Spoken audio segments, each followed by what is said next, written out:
Seja bem-vindo, seja muito bem-vinda a mais um episódio do nosso Andando com Gigantes. Essa aqui é uma iniciativa da Fundação Ulisses Guimarães. Eu sou o Bruno, presidente estadual da FUG no estado de São Paulo, e a gente está com um episódio mais que especial, gente. É uma honra para mim recebê-lo aqui nos nossos estúdios do Andando com Gigantes. Eu estou muito feliz que ele topou o convite de estar aqui com a gente, porque a história de vida dele já mexe comigo, toca o meu coração e eu tenho certeza que vai tocar o seu coração também. Ele que é um grande líder aqui na cidade de São Bernardo do Campo, ele que é uma liderança reconhecida no país inteiro, tem um projeto e um estilo de vida que eu tenho certeza que vai te cativar. E o que ele faz é cuidar de gente. Ele acredita no que eu acredito no que ele acredita, a gente compartilha da mesma fé, mas a história de hoje, eu tenho certeza, fica com a gente até o final, porque o conteúdo desse episódio vai tocar o seu coração e vai mudar a sua mente. Seja muito bem-vindo aos estúdios aqui do Andando com Gigantes, meu amigo, meu líder, pastor, apóstolo Marcos Sardinha, seja muito bem-vindo. Muito obrigado pela consideração, pelo carinho, pelo respeito, pela maneira de se expressar. Isso alegra o coração da gente e forma a mente da gente, né? E a gente estava conversando até antes da entrada ali, a Top, a gente conheceu a Top há muitos anos atrás, quando ela ainda era pequenininha. Hoje ela é uma empresa bem estabelecida, mas eu acho que se a gente começar a querer dar uma olhada na vida pessoal, eu acredito que nós tivemos muitas coisas na vida, jovem, criança, e chegou aquela fase de você achar que sabe tudo. Foi minha fase, eu achei que sabia tudo. Eu achei que eu já era preparado, né? Minha visão de executivo, eu tinha que chegar num nível, eu ia dirigir empresas, eu ia fazer coisas assim, e aí é o que a gente pensa. Peraí, sabedoria do mundo é algo fantástico, nos coloca em posições privilegiadas, nos dá direção, nos coloca... Só que ao longo do tempo, eu fui aprendendo algumas coisas, que nem tudo que nós sabemos é bom. Olha. E nem tudo que nós sabemos nos coloca num futuro bom. Porque eu lembro até o princípio do meu casamento. Eu e minha esposa, ela é secretária de diretoria, eu já dirigindo lá um pedaço da empresa, e um dia nós discutimos. Olha. E aí, como vai ser, o que vai acontecer? Eu falei para ela, olha o seguinte, esse casamento não vai dar certo. Ela falou, o quê? Uau. Não vai dar certo? Não vai. Então eu falei para ela, você faz o seguinte, você pega as suas coisas e vai para casa da sua mãe. Ela falou, quem é você? Eu falei, como assim? Ela falou, o mesmo direito que você tem, eu tenho. Então se você quer acabar com alguma coisa, pegue você as suas coisas e vá embora. E naquele dia eu parei, pensei e falei, cara, eu não estou lidando com qualquer pessoa. Eu tenho uma pessoa do outro lado aqui, que compartilha a minha vida, que é a minha metade, que ela sabe o que está fazendo. Ela tem um perfil, ela tem uma visão, ou seja, não é simplesmente eu ser um executivo que faz de mim melhor. E ali nós começamos a conversar. E algum tempo depois, não muito tempo depois, os dois se convertemos. Uau. E a gente se converteu. E a conversão não foi um e depois o outro. Na verdade, os dois fomos juntos e acabamos nos convertendo, indo para a igreja. E ali nós começamos a entender qual era a referência que nós precisávamos ter, e não a referência do poder humano, mas a referência do Criador, do que é um casamento. Porque hoje, aí fora, a visão de casamento, Bruno, ela é muito frágil. Verdade. A visão de casamento é duas pessoas se unirem. Hoje ainda com o mesmo sexo, se quiser, e outras coisas. Mas falta entender quem é que criou o homem. Quem é que criou a mulher? Quem é que disse lá, façamos o homem à nossa imagem e semelhança? Por que ele disse isso lá no livro de Gênesis, no começo? Exato. Ele criou alguma coisa muito mais profunda. Ele deu pra gente uma visão muito mais, vamos dizer assim, forte do que o mundo está falando. E nós mudamos nosso perfil fortemente daí em diante. Não existe mais saídas.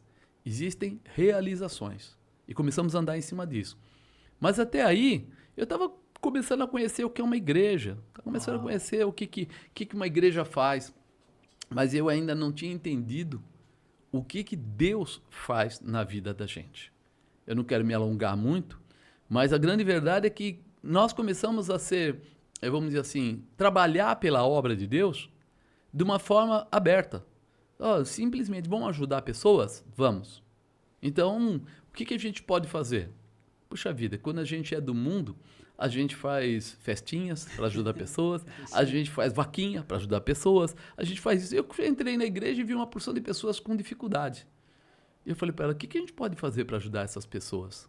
Eu era de um ministério, não era nem pastor nem nada, mas falaram, vamos ajudar as pessoas que precisam, né? E aí foram fazer lá, de repente, uma feira de calçados. Tudo usado, segunda qualidade, algumas até de terceira. E eu olhei para aquilo e falei, não, isso não está certo. Não é isso que Deus quer. Deus não está querendo que eu pegue a sandália com a tira quebrada para vender para alguém por 50 centavos. Isso não existe. E aí o meu líder, meu pastor, falou assim, Marcos, a sua parte é simplesmente cuidar das banquinhas ali e vender para as pessoas como eles querem comprar. O valor está do lado. Eu olhei para aquilo, vi uma senhora que chegou na banca, olhou e ela falou assim, o senhor faria esse aqui de 1,50 por um? Eu olhei e falei, não é nem justo eu vender um negócio desse por R$1 na época, não é justo. E aí eu olhando e vi ela e uma outra senhora e tal, bateu um clique, eu falei, peraí, eu tenho esse recurso. Eu paguei por todos os sapatos que estavam na banca, juntei tudo no pano e falei para ela, é seu. Ela falou assim, como assim? Eu não tenho dinheiro para pagar isso não. Eu falei, mas a senhora tem como levar isso embora? Ela falou, eu tenho. Leva. E aí eu levei uma tremenda bronca, né? Porque, Uau. pô, como é que você fez isso? Eu falei, senhor, me perdoa, pastor, mas o projeto era arrecadar X reais. Tá aqui, os X reais estão aí. A pessoa está feliz, a igreja tem os X reais e nós vamos continuar a nossa vida. Perfeito. E ele falou, Marcos, você tá com uma cabeça assim um pouco acima do limite das pessoas. E eu comecei a fazer isso em um monte de festas e coisa que eu participava, ajudava, ia lá e queria que o pessoal se movesse. E eu comecei a ver pessoas enfermas sem conseguir ir no médico. Por que elas não vão no médico? Porque não tem como ir, não tem a vaga lá no hospital. Eu comecei a achar amigos que eu tinha e empurrar as pessoas. Ó, fulano, você vai atender uma pessoa que vai chegar aí, médico, amigo, você vai atender uma pessoa, eu preciso de ajuda. E o pessoal começou a ajudar. E isso foi tornando a coisa mais hábil, né? Mais forte. Eu senti assim, o que eu precisava fazer era me disponibilizar para ajudar quem precisasse. E isso foi andando desse jeito. Em 8 meses eu era diácono, 1 ano e 3 meses eu já estava como evangelista, ajudando no que eu podia e vendo o que Deus tinha para fazer. Nossa. E eu descobri uma coisa, que a vontade de Deus para nós é perfeita e agradável. Mas nós, muitas vezes, estamos bloqueados por comportamentos de quem está à nossa volta. É isso. O que o Zé acha, o que o Antônio acha. Eu não preciso de ir procurar em pessoas, olha, você tem que me dar R$1 porque eu vou dar R$1 para ele. Não. A gente pode fazer as coisas acontecerem, mesmo quando não existir o dinheiro, mas existir a certeza, a convicção daquilo que nós queremos atingir. E aí eu fui entrando nessa visão. Bom, passou o tempo. A gente conhece pessoas, comecei a usar tudo que eu sabia como executivo em empresa, comecei a pegar pessoas que tinham dificuldades financeiras e ensinar eles como trabalhar, fiz trabalho para jovens, legal. porque os jovens falavam assim, poxa, a gente não consegue emprego. Eu falei, porque vocês estão batendo na mesma porta. Então nós precisamos fazer para vocês o quê? Quais são as portas de emprego novas que estão chegando no mercado? E eu fui e fiz todo um trabalho com eles, mostrei para eles, uma grande parte foi empregado e tal, e eles começavam a sentir, poxa, é possível. Então a voz do pastor já não era só a voz do pastor, Sim. Era a voz do amigo, a voz do orientador, a voz... Mas eu sempre disse para eles o quê? A nossa base é Deus. É Deus, sempre. Ele criou o homem? Sim. Ele criou o homem com estômago? É. Então o homem tem fome? Tem. Então quem é o maior parceiro nosso para trazer alimento? O próprio Deus. Quando eu andar debaixo da sua palavra.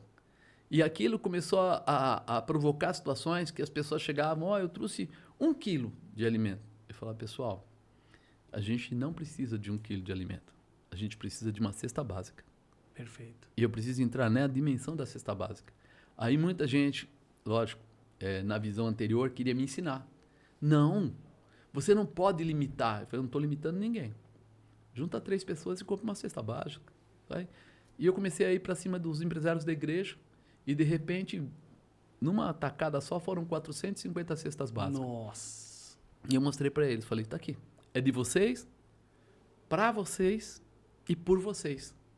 Nós só precisamos entrar na dimensão de Deus. Então vamos colocar o quê? Propósito de oração. Boa. Vamos começar a botar as pessoas para entender que nós não dependemos do governo, nós não dependemos das pessoas lá fora. Nós dependemos de Deus. Ele vai fazer coisas tremendas na nossa vida. E à medida que foi passando, como eu estava brincando com você agora há pouco, né? Falei assim, a gente quando começa a dirigir uma igreja há 1 ano, há 2 anos, vem um monte de dúvidas, medos, vem muita avaliação. Sim. Mas à medida que passa 5 anos, 6 anos, eu lembro que eu estava na praia e andando na orla assim, tal, e encontrei um pastor que era pelo menos 10 anos mais velho que eu de ministério. E eu falei para ele assim, como você sabe quando a sua igreja já está madura, né, e tal. Ele falou, você não sabe. Eu falei, mas como eu vou saber quando é a minha hora e tal? Ele falou, a sua hora é agora. Tudo que você fizer em nome de Jesus, tudo que você fizer com a visão em Deus, Deus responde. Uau. Ele não vai esperar você crescer. Ele não vai esperar você ter tudo. Ele vai te usar. Ele vai te usar. Aí eu fiquei assim, a gente sentou numa muretinha que tinha e fiquei umas 5 horas conversando com ele. Tirei tudo que eu podia. Uau. Perguntei, questionei.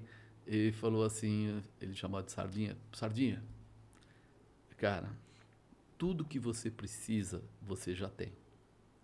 Nessa época eu estava trabalhando ainda. E ele falou assim, já chega um momento que você não vai mais conseguir trabalhar na vida secular. Você vai começar a sentir uma fome tão grande de Deus, de andar nesse meio, de conversar com as pessoas, de levar as pessoas a essa dedicação, que não vai conseguir mais ficar preso. Você vai querer ter liberdade. Só para cuidar disso. Eu falei, não posso, cara. Eu tenho filho, mulher, eu tenho despesa, eu tenho isso. Ele falou assim, você não está falando do mesmo Deus que eu. Nossa. Espera aí, tem alguma coisa errada. Você está com medo do quê, cara? Ele é teu provedor. Ele proverá. Ele tem a mão. Se ele falar para você, chegou a hora. E aí eu entendi quando ele falou, se ele falar para você, chegou a hora. Porque eu pensava assim, então eu vou ter que ir lá, tomar coragem, sair da empresa e largar a empresa e tal. Não, no momento certo, veio lá uma orientação da empresa que estava parando aquele período. E eu fiquei apavorado. E veio um pastor e falou assim, você tem 1 ano. Deus vai te dar um supletivo de 1 ano. Por 1 ano ele vai tratar no seu caráter e vai mexer com a sua visão. Uau. Eu fiquei desempregado 4 de abril de 1 ano a 5 de abril do outro ano, exatamente. Nossa. 1 ano. Esse período, logo no começo, me assustou, porque eu falei assim, como eu vou pagar minhas contas? Sim. Eu recebi a indenização, mas como eu vou pagar minhas contas? E aí eu fui orar para perguntar a Deus. Ele falou assim, agora você esquece tudo. Tudo que você acha que sabe. É comigo. E eu fui para a igreja todos os dias, nesse ano, todos os dias de manhã cedo, eu deixava as crianças na escola às 7 e pouco da manhã, ia para a igreja sozinho, me fechava na igreja e ficava orando até mais ou menos meio-dia, que era a hora que eu ia buscar eles. Todo dia. No começo, eu achei que eu estava ficando louco. Pô, estou aqui orando, mas eu não estou ouvindo a voz de Deus, não estou ouvindo nada, o que será que está acontecendo? De repente, depois de uns 2, 3 meses, eu comecei a chorar. Eu orava e chorava, orava e chorava. E quando eu ia buscar as crianças da escola com um olho desse tamanho, né? Nossa. Vermelho. E aí os amigos que me encontravam falavam, você está bem? Está tudo bem? Você precisa de alguma coisa? Porque eles pensavam assim, ele deve estar passando uma situação, mas não era. Tinha entrado numa dimensão espiritual ao ponto de eu começar a enxergar coisas e ouvir coisas de Deus. De repente, um dia, isso já há uns 6 meses, né, fazendo isso, eu ouvi uma voz dizendo para mim audivelmente, pega papel e caneta que eu vou te falar algumas coisas. Meu Deus. Eu falei, não tem ninguém na igreja? Fiquei olhando em volta, nada. Continuei orando. Ele falou, falei para você, pega papel e caneta que eu vou te falar algumas coisas. Aí eu fiquei apavorado, corri lá no escritório, peguei o papel, caneta e parei. E ele começou a me contar o que ia acontecer. Você vai montar na rádio, assim, assim. Você vai gravar, tá top aí, vai gravar os vídeos, vai ser assim, assim, assim. Você vai ter um relacionamento um pouco mais profundo com empresários, com pessoas assim. Eles vão vir e você vai orar e eles vão prosperar. Nossa. E eles serão a ferramenta da prosperidade da igreja. E foi andando. Eu escrevi tudo. Quando eu saí de lá, eu fui para casa, peguei a bispa Que imediatamente. experiência, hein? Comecei a contar tudo para ela, olha o que aconteceu, tal, tal, tal. Ela disparou a chorar um monte. E a gente começou a ver. Peraí, Deus só estava querendo que eu chegasse mais perto dele. Eu fiquei 1 ano. Quando eu estava mais ou menos uns 20 dias de terminar 1 ano, eu cismei de ir numa igreja que tem ali no Jardim Calux. Eu falei assim, eu vou naquela igreja, mas eu quero que Deus fale comigo pessoalmente. Então eu vou de camiseta branca, de calça jeans, de tênis, bem esculachado mesmo, para ninguém falar assim, é um pastor. E eu entrei, estava lotada a igreja, lotada. Eu fiquei encostado na parede do fundo. Eu tô lá parado e de repente uma missionária começou a marchar, a andar na igreja. Nossa. E ela veio na minha direção e eu encostei na parede e eu falei, ela vai passar. Não, ela enfiou o dedo no meu nariz e falou, homem, eu te conheço. Eu falei com você no particular e agora estou falando com você. As portas vão se abrir, você vai trabalhar mais um tempo, mas não vai ficar trabalhando depois. Eu vou de tal, tal, tal. Para que você saiba que sou eu que estou falando com você, se prepara, porque 2 carros novos virão na sua garagem. Eu falei, pensei comigo assim, coitada, essa mulher não sabe o que eu estou passando.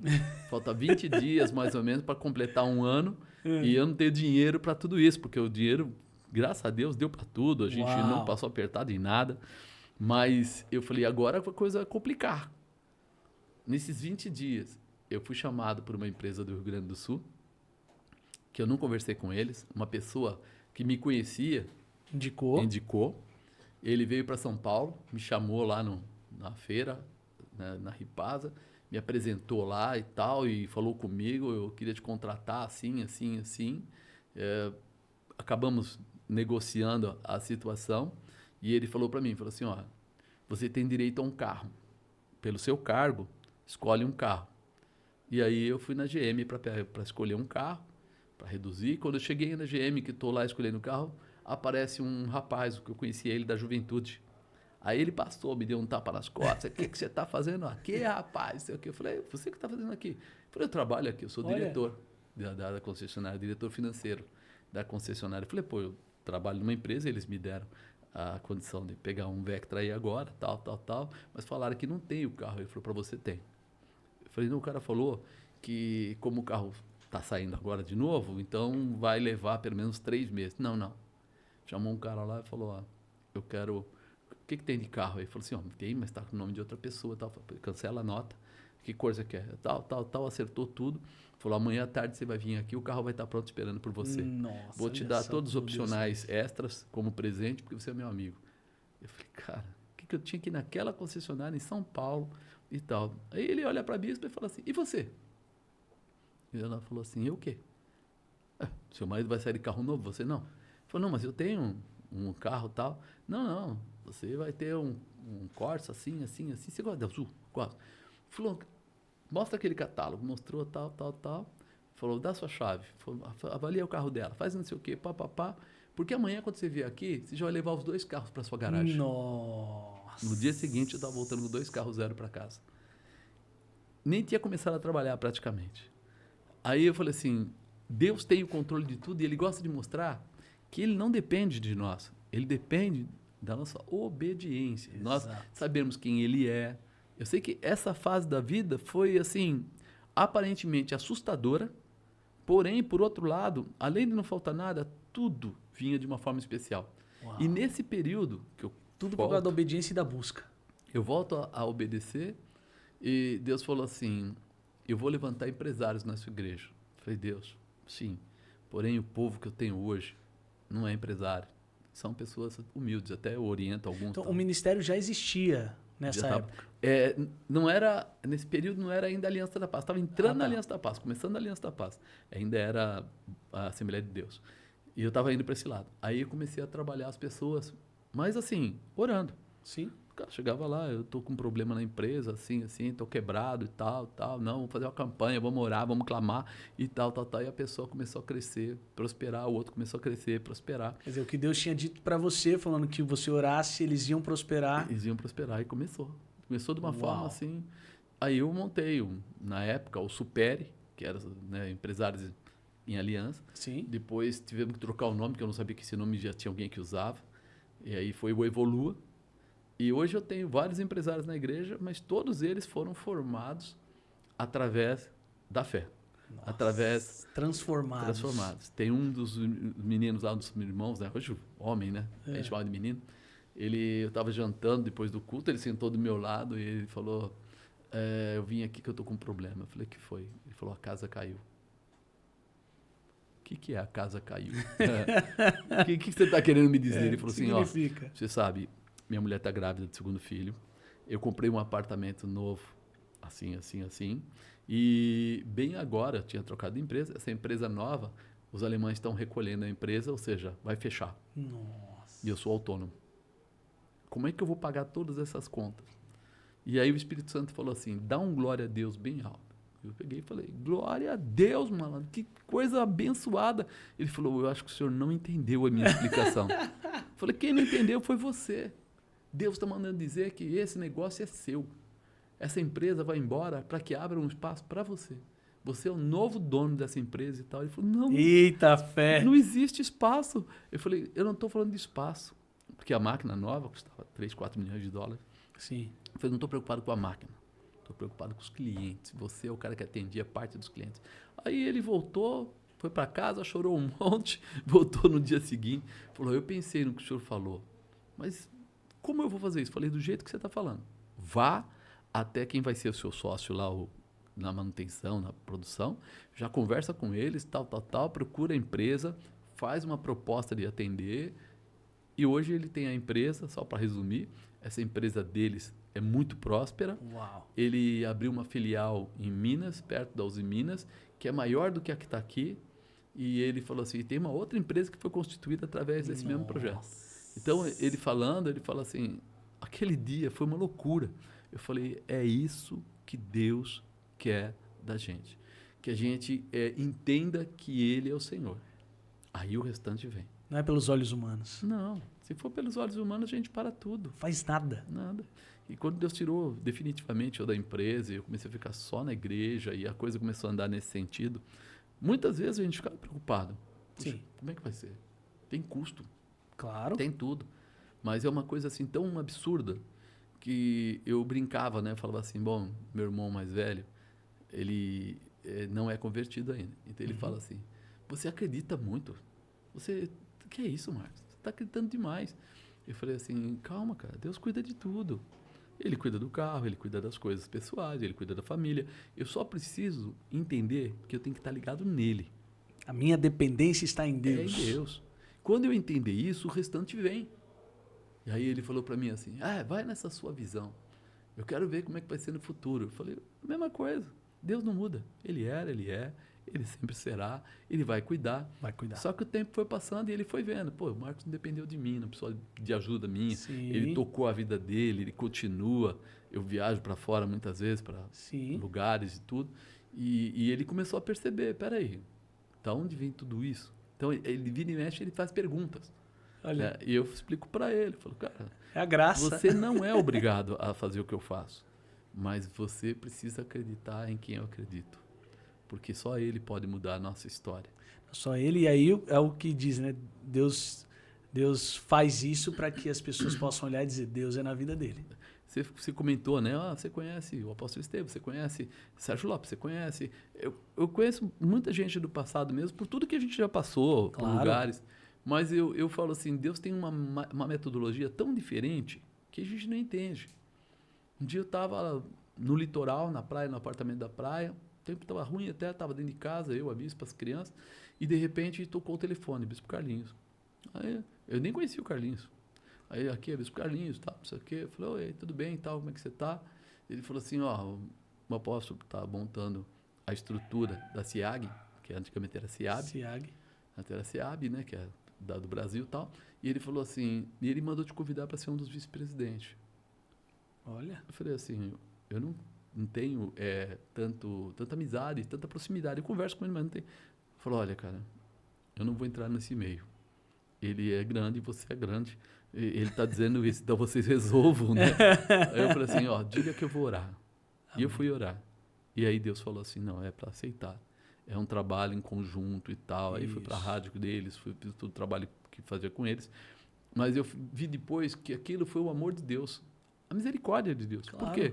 Porque ele me colocou junto com muita gente grande nesse período que eu nem conhecia, nem sabia quem era. Eu subia nos altares para ministrar ou coisa parecida deles, mas Bispo G e outros, Sim. a gente entrava no meio, mas de uma forma assim, Deus, o que o senhor está fazendo? E um dia Deus mandou um pastor de fora, nem separado. Ele falou assim, Deus mandou te avisar que ele é o teu marketing, não é você.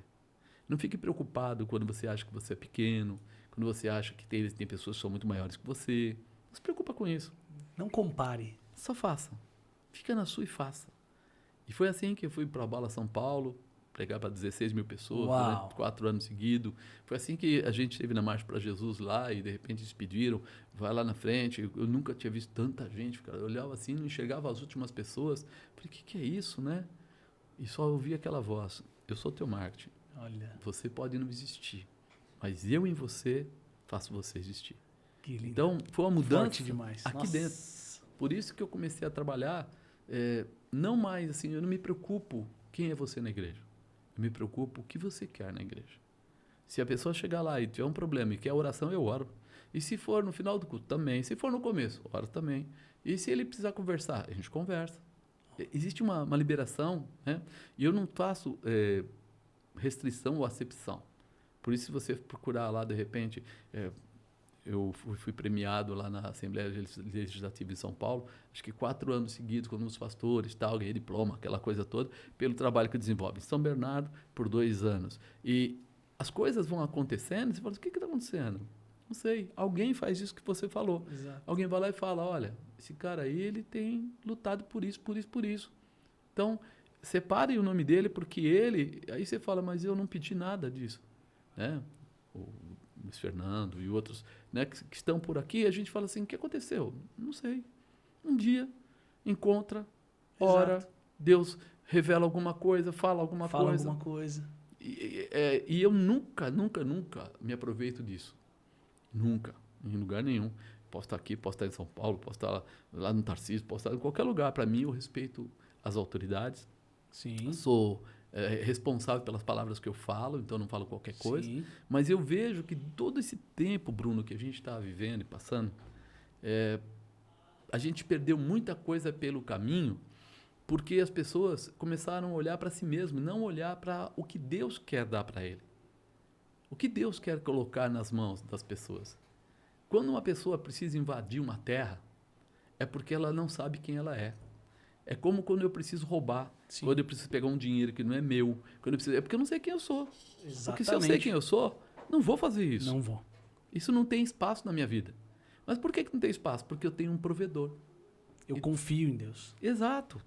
Você fala assim, poxa, eu conversava com seu pai quando você ainda era pequitico. Mas eu falo assim, seu pai sempre falava que gostava dessa área e que queria que um dia alguma coisa acontecesse, né? Na família, na vida dele. De repente eu olho hoje, você está aí como cabeça, como autoridade, como alguém que é reconhecido em Brasília, reconhecido em São Paulo, reconhecido em um monte de lugares. Fala assim, o que aconteceu? O objetivo, o projeto, quando ele é sadio, ele frutifica por si mesmo. É verdade. Ele frutifica por si mesmo. Eu brinco muito com as pessoas e falo assim, Deus criou o homem corpo, alma e espírito. O espírito é a semente que Deus colocou no homem antes mesmo de ele chegar. Está no ventre da mãe, ainda está começando a formar, o espírito já está lá. E aí a gente fala assim, a semente é o que frutifica. Então, quando eu olho em cima dos telhados por aí, olho nas calhas, eu vejo aqueles matinhos crescendo, e a primeira pergunta seria assim, quem plantou aquilo lá? E fala, não, foi o vento. O vento soprou, pegou a semente, jogou lá, aí você fala assim, caramba, então o que eu preciso ter é a semente. E a semente eu tenho. Você tem o Espírito de Deus na sua vida. Isso. Então, quando vier um vento, ele não vai te derrubar. Não. Ele vai te levar para cima. E ele vai levar você a frutificar. Então, muita gente vai conhecer o fruto que você tem através do vento, da dificuldade, dos momentos, da aflição. Não porque tudo é bom, mas porque em todas as dificuldades o Senhor é contigo. É contigo. Em E te todos dá os momentos. valor. E é isso que eu sinto assim. Por que você sente prazer em exercer o pastorado? Não é por causa do estar na frente de um altar lá no céu. Não. É porque fala assim, é fazer a vontade de Deus. Exato. Ele me deixar eu participar com ele das coisas tão grandes que ele pode fazer. Dos propósitos, né? Do que ele escreveu ali Você no já livro da pensou? vida. Você fala assim, outro dia eu estava vendo, né? E a gente lembra do passado, porque depois de tantos anos, uma ministração, né? E aí eu falei assim, engraçado, a gente vê José sofreu tanto, né?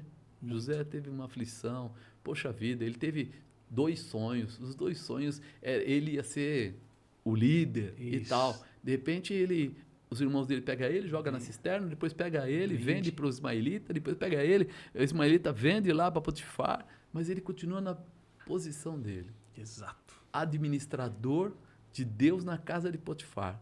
Aí a mulher cisma com ele, queria levá-lo, ele não aceita. Se posiciona. Vai parar na cadeia. Cara, é vento de novo? É vento de novo. Mas ele tem semente, então ele vai para a cadeia e se torna o quê? Carcereiro mor, auxiliar do carcereiro mor. Está lá com as chaves da cadeia. Aí aparece o copeiro e o padeiro lá dentro com sonhos. Ele revela, diz que um vai morrer, o outro vai viver. E fala para eles, não esquece de mim. Esquece de mim. Lembra de mim? Ele fala, tá. 2 anos depois, ele percebe, ninguém lembrou de mim. Naquela hora, a gente fica até assim, miserável. Como é que o cara teve lá e não lembrou dele? Mas Deus não deixou lembrar. Mas por que Deus não deixou lembrar? Porque se ele saísse logo no começo, o padeiro ia arrumar um lugarzinho de padeiro para ele. Ia colocar ele para ser padeiro também. Mas Deus não queria ele padeiro, queria ele governador. Exato. Então o vento sopra, a dificuldade aparece, mas tem o tempo certo. E então, como ele não saiu para ser padeiro, no momento certo o rei precisou ter alguém para falar dos sonhos dele. E aí ele fala assim, onde eu acharia alguém tão sábio? E aí chama ele, não, é você que vai dirigir aqui, é você que vai ficar aqui. Vai governar isso aqui. Então não foi um esquecimento, foi um preparo. Porque não era para ele ser padeiro, era para ele ser governador. E hoje, Bruno, eu vejo isso em você, eu vejo isso em cada jovem, no Nicolas, eu vejo isso naqueles que estão chegando aí, que falam assim, não, cara, eu não venho aqui para ser mais um no meio do nada, não. Eu venho aqui para fazer a diferença nesse lugar. É isso. Eu venho aqui porque tem algo soberano e superior que conhece o íntimo do ser humano. Não adianta eu falar que eu vou ser um bom administrador da política, ou da igreja, de qualquer lugar, se eu vou querer fazer do meu jeito. Como humano, a gente não falha. É do nosso jeito. A gente falha. Você sabe que chega aquele dia que você cresce um pouco mais, você já começa a pensar, é bom que eu cuide para não perder o que eu tenho. E aí você perdeu já o que tem. Porque você já está dependendo daquilo que você pensa que sabe. Exato. E a sabedoria humana é limitada, mas a de Deus é eterna. Então eu falo assim, à medida que a gente foi entrando nessa visão, a gente foi crescendo, eu falo, puxa vida, como foi gostoso. Como foi gostoso você poder... se eu falar de cura, tantas curas aconteceram. A partir da oração. Da oração, gente.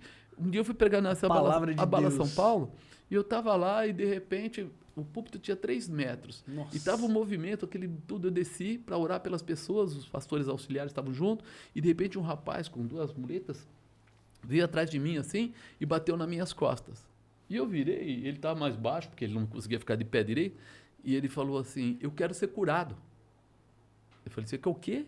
Ele falou, eu quero ser curado. Normalmente a gente que pergunta, sim, o que você quer que Deus te faça e tal. Ele já veio pedindo, já quero a ser certeza curado. do que ele queria. Eu falei, bom, se você quer ser curado, então, em nome de Jesus Cristo, receba a cura agora. Peguei ele pela mão e saí puxando ele. Só que ele estava com 2 muletas. Quando eu soltei ele rodou, voltou, subiu 3 metros de altura pelo lado do altar e começou a pular lá em cima dando glórias a Deus. Nossa. Tá no YouTube. Os caras ficaram malucos. A igreja lá, o local... Incendiou. Aí o pessoal falou, você não entendeu o que aconteceu? Eu falei, eu não entendi nada, não tem que entender. Se era para ser curado, tá curado, deixa ele em paz. Então, à medida que você vê isso aí, você fala assim, quanto vale sua vida? Vale nada. Se Deus pode curar uma pessoa, só porque o cara pediu. Eu fiz uma oração. E simples, né? E ele foi curado. Então, aí você começa a falar assim, eu quero é mais, eu quero viver isso. E, infelizmente, se a nossa nação, se o povo Sim. abrisse o coração só para isso, peraí, então Deus pode todas as coisas? Pode. Pode. Então ele pode trazer liberação, ele pode trazer restauração, ele pode trazer prosperidade? Pode. Poxa, mas então ninguém nunca mais vai morrer? Vai. Porque a promessa dele não é que nós vamos ficar aqui para semente. Exatamente. Não é isso. Mas é o tempo que estivermos aqui, estejamos junto com ele, para que o dia que sairmos daqui, vamos diretamente para a presença vamos morar dele. com ele. Você entendeu? Então, esse lado que você fala, hoje com 65 anos, você fala assim, meu, quando eu comecei lá, era 34 quando me converti. Eu achava que era jovem, sábio, formado, né? Bacharel em administração de empresa, formado depois em teologia, não sei o quê.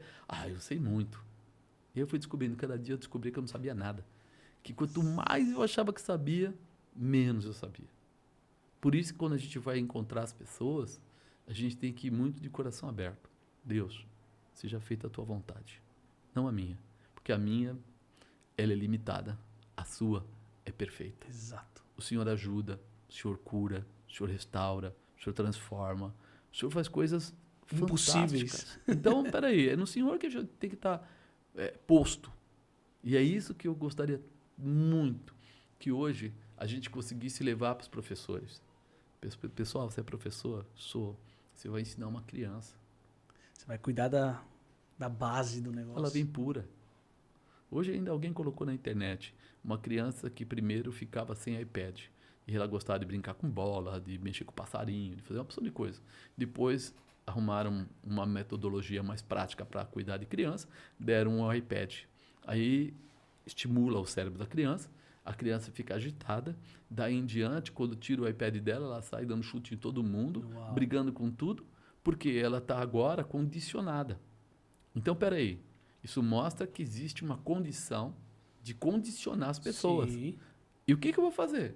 Eu vou condicionar para o bem ou para o mal? Eu vou manter essa criança agora cativa, porque do jeito que ela está nervosa, ela bate na mãe, ela bate no pai, Sim. ela bate no professor, ela bate todo mundo. Então aquilo está errado. Agora, quem vai ensinar isso? Quem vai ensinar? Quem vai ensinar que uma criança de 11 anos, ela não tem que pensar em sexo, ideologia de gênero. Ela tem Sim. que pensar em formar o coraçãozinho dela, em brincar, em ser feliz, em estar junto. Tem alguma coisa que não está encaixando aí, né? E aí a coisa vai para a sexualização dessa molecada desde muito cedo. Mas e a tem gente que tem fazer todos os agora. problemas sociais que a gente enfrenta hoje. Exatamente. Então, perdão. Deixa eu tomar um gole. E aqui, apóstolo, eu acho que pegando esse gancho que você está falando e aproveitando esse tema, a gente tem uma discussão, e essa é uma pergunta que eu gostaria muito de ouvir de você, essa sua visão de mundo. Porque até agora, você que nos acompanhou, você viu o tanto de conteúdo, a mensagem, a história de vida do apóstolo Marcos Sardinha, da Bispa Alda, e deixar um beijo para ela, porque ela é uma bênção, né? Os seus 3 filhos também, uma bênção. Líderes jovens de uma geração que tem impactado a vida de muita gente de forma muito positiva, transformando a mentalidade dessa moçada, dessa galera, e isso é fantástico, é extraordinário, é sobrenatural. Quando eu escuto toda essa sua história, isso é fantástico. Mas tem uma coisa que para mim, assim, eu queria te ouvir dizer, diante dessa tua sabedoria adquirida aos 65 anos, essa história à frente de um ministério que é amplamente reconhecido, isso é inegável. A Aliança da Paz é um ministério mega reconhecido, respeitado, um lugar de bênçãos, um lugar de milagres. Você falou do cara da muleta, porque milagres não se explicam, milagres se vivem. E a gente vive por esse olhar da fé. Mas eu queria saber de você, já que você está tocando nessa pauta dos professores, da formação dessa geração, dos cuidados. Igreja e sociedade. Igreja e a questão das políticas públicas. Elas se misturam? Não devem se misturar? Como que o apóstolo Sardinha, enquanto líder de um grande ministério, como que você enxerga isso? A igreja tem que estar mesmo fora desse processo? Ela tem que estar alienada a isso? Não, ela tem que estar dentro. Você vê muitos pastores usando o púlpito para fazer a política. Isso deve acontecer? Não deve acontecer? A questão da discussão, da compreensão política, do despertar dessa consciência. Isso é bom? Isso é ruim? Como é que você enxerga isso? Eu acho particularmente, assim, eu não consigo levar para cima do altar a política, porque como é que pode dizer assim? É muito denso, é muito grande. Sim. Quando você fala de política, você fala não de um item, mas de muitos itens. E alguns deles feitos da forma correta e outros feitos da forma errada. A gente percebe, né, que alguns comportamentos aí não somam, alguns comportamentos prejudicam. Então, eu imagino o seguinte, orientação sempre. Né, porque as pessoas perguntam às vezes, por que não? Ou por que sim? E você vai explicar. Não existe mais voto de cabresto, tá? Isso é uma mentira que era do passado. O pastor falou, todo mundo vota. É mentira, isso daí não acontece. Tá? Esquece. Isso é Não verdade. acontece. Muitas vezes alguém vai jogar isso na televisão como se fosse verdade, não é. Porém, a gente começa a entender que as pessoas estão em dúvida. As pessoas estão em dúvida. Elas querem saber mais alguma coisa. Eles querem perguntar pelo Supremo Tribunal o que está acontecendo. Eles querem perguntar o que está acontecendo no governo do Estado. Ele quer perguntar por que fecharam a água lá, não sei aonde, se havia uma transposição. Eles querem perguntar. E uma coisa que não dá para dizer assim, olha, esse assunto não nos pertence. Por quê? Porque antes de nós sermos simplesmente o pastor, que nós também somos, mas nós somos munícipes. Sim. A gente está na A cidade. gente vive na cidade. Vive na cidade. Então, quando a gente encontra alguma coisa que é fora do propósito, falar é importante. As pessoas perguntam, em quem você vai votar? Ah, não posso falar, é um segredo de Estado que não posso falar. Não existe isso. Olha, eu procuraria votar em fulano de tal. Porém, isso não quer dizer que eu estou certo ou que eu seja a finalização. Então, eu acho que todas as políticas públicas, como a gente vê aí de repente, poxa, tem cesta básica para distribuir? Tem. Como eu posso dizer que tem gente passando fome? Se eu já vi na prefeitura que tem cesta básica para distribuir. Exato. Então, o que eu imagino, você foi uma ferramenta. Você lembra do SESI? Lembro, Que claro. você ofereceu para gente? Sim. Vocês querem distribuir cesta básica no meio do Covid? Marmita. No meio do Covid, a cesta básica não, era a marmita, né? É. No meio do Covid, poxa, olhando a grosso modo, minha primeira visão foi não. Eu vou expor o meu povo. Só que eu penso o seguinte, tem gente passando fome. Uhum. Do meu povo e do povo da igreja da Vila São Pedro, de outros lugares. Sim. Então, nós precisamos fazer o quê? Parar, avaliar. Peraí, existe alguém numa política pública que está disponível, determinado a ajudar quem precisa. Mas eles precisam de uma outra metade, que é quem vai entregar. Esses somos nós. Então, eu falo assim, a igreja, ela não é um problema, ela não é um impedimento, ela não é uma barreira, ela não é uma usurpadora. Sim. Como muitas vezes o pessoal fala assim, mas a igreja quer tirar proveito. A igreja não tira proveito. A igreja realiza. Claro. Ela vai, por exemplo, eu tenho um dependente químico. A família procura por nós. Sim. E quer que alguém ajude. E a gente ajuda. Perfeito. Ajuda como pode. Ajuda levando na casa de recuperação, ajuda pagando a casa de recuperação, ajuda. Agora, tudo isso não existe no governo? Existe. Existe também. Está faltando o quê? Um encaixe. Exato. Qual o encaixe? Ao invés do poder público ver a igreja como se fosse um adversário, um inimigo. Você quer entrar no meu pedaço? É assim, cara, se nós fizermos isso, se você fizer isso, juntos Soma. a gente faz algo grande. Até porque a igreja chega onde muitas vezes o poder público não chega. Nós entramos nas casas. Essa época de distribuir as marmitas, nós fomos em lugares, diversos lugares, e eu falo, ia com máscarazinha, ia com tudo aquilo. Quando acabava, a gente limpava a van toda, passava álcool em tudo, Sim. para evitar qualquer surpresa. E passou todo aquele período e nenhuma pessoa nossa, por causa da van, pegou a enfermidade. Nenhuma. Olha. Quer dizer, eu não tive uma pessoa com problema. Ou seja, Deus está presente aonde o amor dele se manifesta. Nós precisamos entender esse movimento. Agora, como nós vamos levar a prefeitura a entender isso? Como nós vamos, sabe, isso vai encaixar uma coisa com a outra. Depende muito de como as pessoas veem. Por isso que eu falei da escola. Falei assim, depende de como o professor nos vê.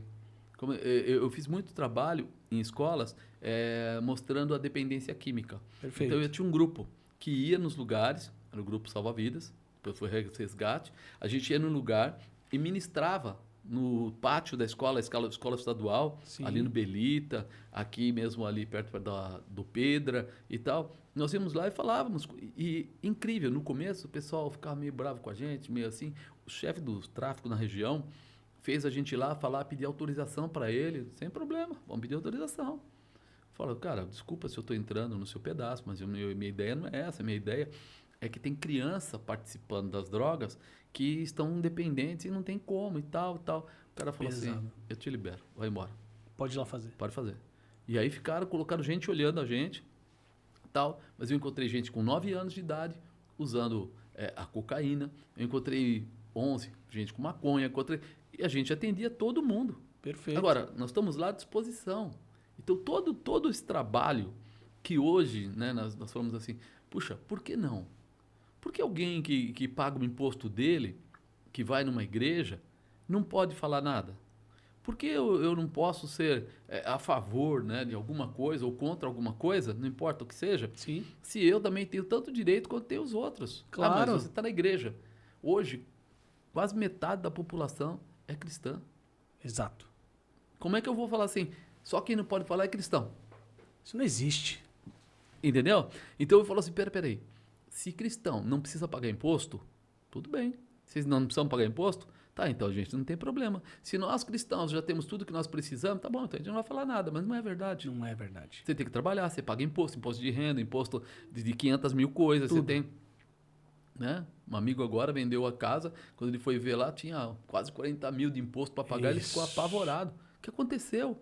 Falei, porque você vendeu a casa por um valor mais alto do que a casa foi comprada. É verdade, faz 4 anos e tal. Mas e aí? Desculpa, o governo precisa de dinheiro. Entendeu? Então, a gente cria uma visão errada. Quer dizer, alguém tem que sugar e alguém tem que ser sugado. Tá errado isso. Só que como você vai falar se você não pode falar? Como um pastor vai abrir a boca, de repente vai arrumar uma treta toda lá, vai dizer que você... Então, eu acho que a política, ela está enfronhada na nossa vida. Não porque a gente quer, mas porque é obrigado. Não tem como. Que faz parte do convívio, né? Você entendeu? Você tem um vizinho seu que precisa de uma casa de recuperação. Como é que você arruma? E eu falo porque toda hora tem um pedindo. E toda hora tem alguém precisando de uma vaga no hospital. Toda hora tem alguém. E eu falo que São Bernardo até que foi privilegiado, que tem 2 hospitais, tem mais o Hospital da Mulher. Eu falo assim, São Bernardo é uma bênção, perto de Diadema e outros lugares aí. Sim. Mas, mesmo assim, a gente vê o pessoal passando as suas aflições. E aí eu falo o quê? Desculpa, nós somos igreja, nós não temos nada a ver com você, com essa parte de saúde. Você vai procurar lá. Não. A gente vai atrás. A igreja assume a responsabilidade para tentar ajudar. A gente vai atrás quando, olha, o cara não tem o remédio. A gente faz a vaquinha. A gente chama um pessoal, a gente liga para um irmão nosso lá que tem um depósito de remédio, vende, né, tal. Fala, cara, você não consegue pra gente isso. Ele falou, eu não consigo assim, eu vou ter que comprar e doar para você. Tem que pagar, porque não tem uma amostra grátis disso. Tá bom. Desde que você traga o remédio e dê para a pessoa que precisa, fique à vontade. Tá tudo bem. Você está livre. Agora, como é que eu vou falar que eu não posso mexer na política pública se a política pública influencia 100% dentro dos seres humanos? O nosso dia a dia, exatamente. Apóstolo, eu queria desde já dizer que o nosso tempo estourou aqui da gravação. Mas, assim, foi um prazer escutar a sua história. Poder participar desse momento, gerar esse conteúdo de valor para tanta gente que vai assistir, vai acompanhar cada uma dos episódios que você conta e a forma como que Deus tratou você, cuidou de você, da sua casa, da sua família. Até hoje. E a transformação de lá para cá e até hoje, sendo sustentado pela mão de Deus, por esse carinho, devido à sua obediência, à sua fé, e por orar e acreditar sempre, não no que a gente vê pelos olhos humanos, mas pelos olhos da fé. Hoje tem levado você a viver o sobrenatural de Deus, e a partir de você como ferramenta e da bispa como ferramenta, vocês têm sido canais de bênção para muitas e milhares de pessoas.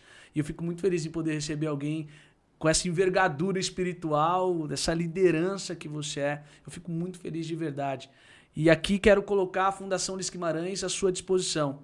A Fundação Luiz Guimarães, ela entende que a educação ela liberta, que o conhecimento vai garantir acesso para que as pessoas elas possam aproveitar melhor as oportunidades.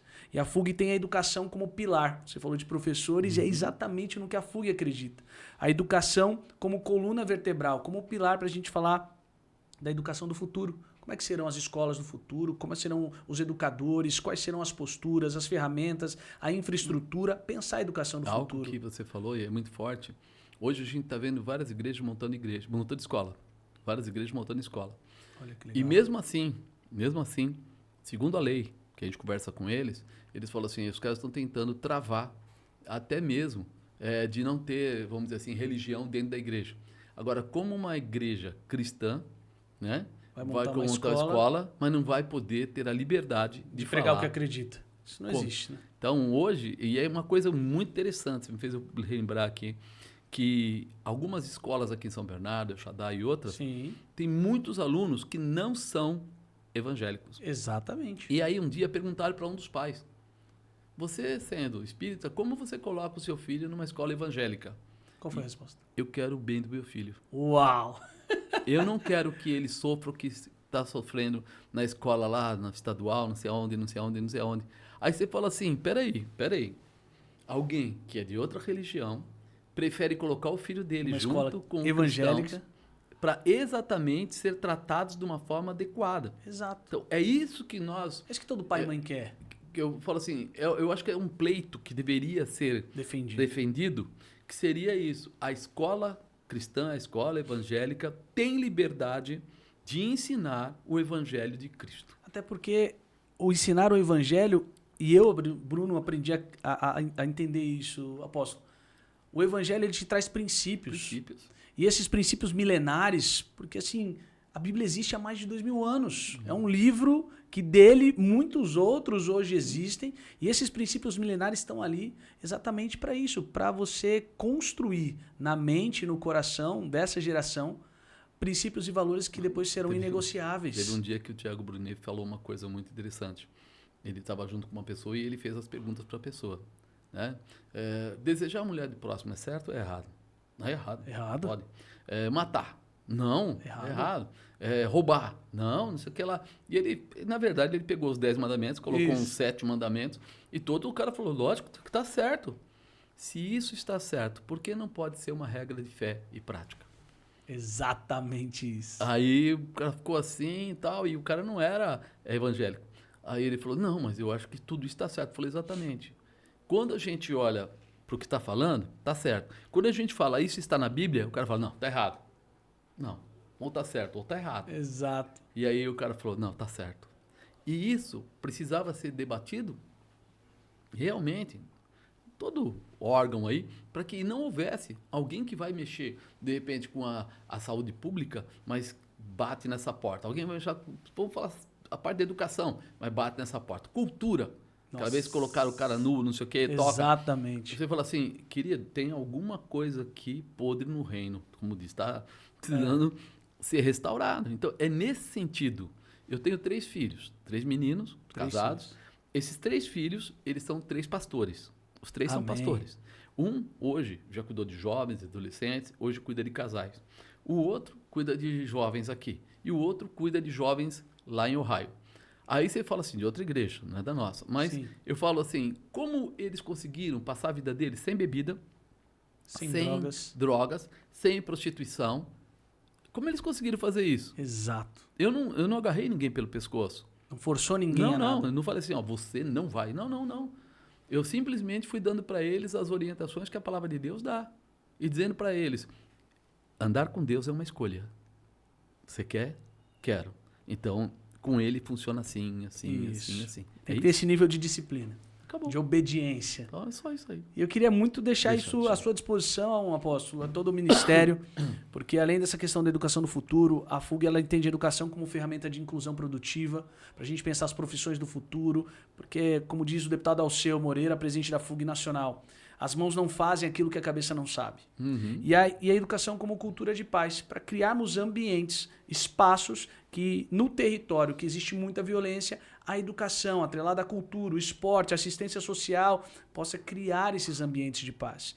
Queria muito deixar isso à sua disposição, porque como você colocou, não é porque somos cristãos que a gente não passa por desafios, por adversidades, muito pelo contrário.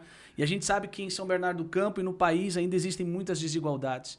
E a gente vai combater essas desigualdades gerando uma igualdade de oportunidades. E é isso que a Fundação quer promover. Promovendo debates como esse para inspirar pessoas, para falar, cara, olha o líder que o Marcos Sardinha se tornou. Olha o que ele fez na família dele, a referência que ele foi para os filhos. Olha a referência que ele é para um monte de gente, pela postura que ele tem, pela forma que ele conduz as coisas. Olha o que ele se tornou e olha os frutos que ele tem gerado.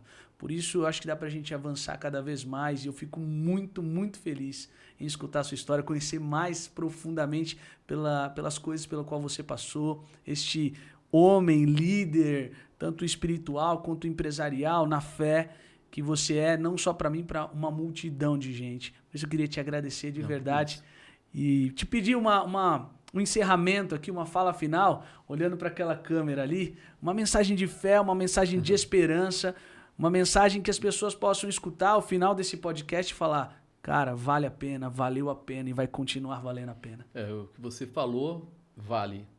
Quem não conhece, quem não sabe, ele jamais vai poder ter ação. Por isso que a nossa interação é o ensinamento. É ensinar a palavra de Deus, é colocar os testemunhos de fé, é fazer com que as pessoas recebam isso. Porque quando você recebe um milagre, quando você participa de um sinal grande de Deus, não existe nada que possa te parar. Nós fazemos no meio do ano a IBF e chegou a ter até em 3 dias 6 mil crianças lá. E a gente trabalha com eles dando essa direção. E nós descobrimos no meio disso tudo quantas crianças tinham problema com os pais alcoólatras, com homossexualismo, com uma porção de coisas. Mas eles não conheciam que existia outra saída. E quando eles conheceram outra saída, eu tenho lá vários pastores e testemunhos de pessoas que soltaram o passado e reescreveram o futuro deles. Pessoas que entraram lá como criança e acabaram hoje sendo líderes dentro da igreja. E chegaram lá como dependente químico e hoje são pastores da igreja. Por isso, conhecer, viver, ter a dimensão da liberação, da presença de Deus, faz toda a diferença. Só depende de você querer. Muito bem, apóstolo. Muito obrigado de verdade por ter Deus vindo abençoe, aqui. viu? Obrigado a você que nos acompanhou até agora. Deixar um beijo aqui para a Bispa Alda e para toda a família Sardinha pela bênção que vocês são para São Bernardo do Campo e para todo o nosso país. Gente, muito obrigado. Espero que vocês tenham gostado tanto quanto eu gostei. Estou muito feliz mesmo, realizado em ter nessa mesa aqui o Apóstolo Sardinha. Espero que a gente tenha outros conteúdos de tamanho valor e repercussão.